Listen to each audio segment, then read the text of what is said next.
Thank you Jesus.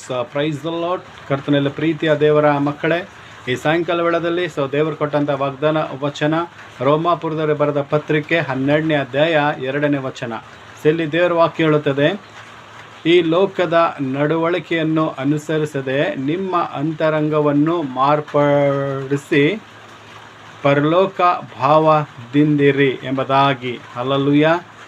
ಪರಿಶುದ್ಧ ದೇವರ ನಾಮಕ್ಕೆ ಸ್ತೋತ್ರವಾಗಲಿ. ಕರ್ತನಲ್ಲಿ ಪ್ರೀತಿಯ ದೇವರ ಮಕ್ಕಳೇ, ಇವತ್ತು ಅನೇಕ ದೇವರಿಗೆ ತಿಳಿಲಾರದಂತೆ ಅನೇಕ ಅನ್ಯ ಜನರು ಏನು ಮಾಡ್ತಾರೆ, ಈ ಲೋಕವನ್ನು ಮತ್ತು ಅದರಲ್ಲಿರುವ ನಡವಳಿಕೆಯನ್ನು ಅನುಸರಿಸಿ ಬದುಕ್ತಾರೆ. ಅದರ ದೇವರ ವಾಕ್ಯ ಹೇಳುತ್ತದೆ, ಈ ಲೋಕದ ನಡವಳಿಕೆಯನ್ನು ನಾವು ಅನುಸರಿಸಬಾರ್ದ್ರಿ. ಅಂತರಂಗವನ್ನು ಮಾರ್ಪಾಟು ಮಾಡಿಕೊಳ್ಳಬೇಕು.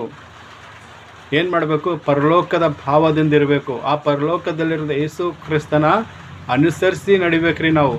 ಕರ್ತನಲ್ಲಿ ಪ್ರೀತಿಯ ದೇವರ ಮಕ್ಕಳೇ, ಒಂದು ನಮ್ಮ ಈ ಪ್ರಪಂಚದಲ್ಲಿ ಲೋಕದಲ್ಲಿ ಅನೇಕ ಒಂದು ನಡವಳಿಕೆ ಅಂದರೆ ಅನೇಕ ಒಂದು ಸಂಪ್ರದಾಯವನ್ನು ಅನುಸರಿಸಿ ನಾವು ಬದುಕ್ತಾ ಇದ್ದಾರೆ ಅನೇಕ ಜನರು.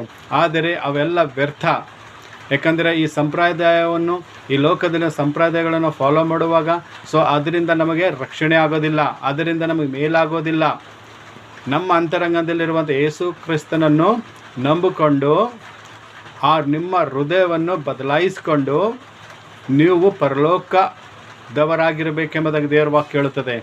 ಇವತ್ತು ಯಾವುದೇ ಒಂದು ನೀವು ಸಂಪ್ರದಾಯ ಫಾಲೋ ಮಾಡಬೇಕಾದ್ರೆ ಅಲ್ಲಿ ನಿಮಗೆ ಆಶೀರ್ವಾದ ಬರಲ್ಲ, ಅಲ್ಲಿ ಒಳ್ಳೆಯದಾಗಲ್ಲ, ರಕ್ಷಣೆ ಆಗೋದಿಲ್ಲ. ಅದಕ್ಕೆ ಕರ್ತನಲ್ಲಿ ಪ್ರೀತಿಯ ದೇವರ ಮಕ್ಕಳೇ, ಅನೇಕ ಜನರು ಇವತ್ತು ಆ ಥರ ಮಾಡ್ತಾ ಇದ್ದಾರೆ. ದೇವರ ವಾಕ್ಯ ಗೊತ್ತಿಲ್ಲದವರು, ಇವತ್ತು ದೇವರ ವಾಕ್ಯ ಗೊತ್ತಿದ್ದಿನವರು ಯೇಸು ಕ್ರಿಸ್ತನನ್ನು ಹಿಂಬಾಲಿಸುವರು ಯಾವುದೇ ರೀತಿಯ ಲೋಕದ ನಡವಳಿಕೆಯನ್ನು ಫಾಲೋ ಮಾಡೋದಿಲ್ಲ. ಅವರು ದೇವರ ವಾಕ್ಯವನ್ನು ಫಾಲೋ ಮಾಡ್ತಾರೆ, ಯೇಸು ಕ್ರಿಸ್ತನನ್ನು ಫಾಲೋ ಮಾಡ್ತಾರೆ.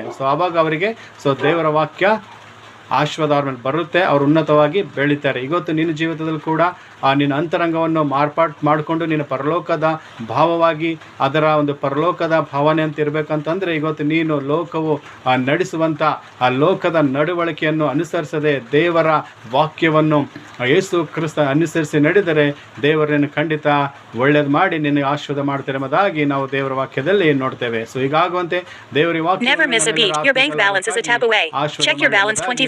with Google Pay and make UPI transactions smoothly. May God bless this word, you and your family.